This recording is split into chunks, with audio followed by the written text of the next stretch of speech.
tell you. You're talking about a reunion. You're talking about a reunion. And nobody laid at the altar. They're standing at the altar. Somebody ought to tell the Lord, thank you.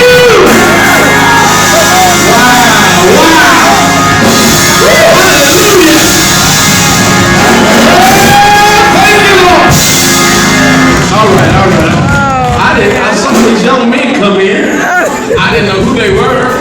Wow. I said, who all these young men just came in? I don't know who they are. But these are in the spirit. These are Bishop's great grandchildren who were born in this ministry. Who haven't been here, I don't know in how many years. Long time. My Lord. I didn't know that was Mimi.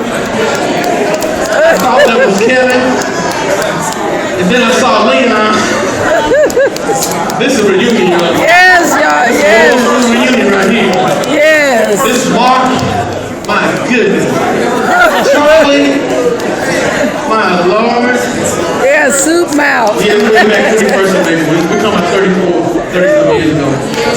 Come on, praise God. Yeah. Bless these young men. Oh my God. Now, I hate Bishop is not here today. He will probably be flooded with tears, but the news is going to get back. Oh, yeah. Great grandchildren. Come on, somebody. Thank you all. Yeah. Oh my God. Wow. I love you. Yes, Lord. I love you too. My Lord. Oh my goodness. Wow. Wow. Wow.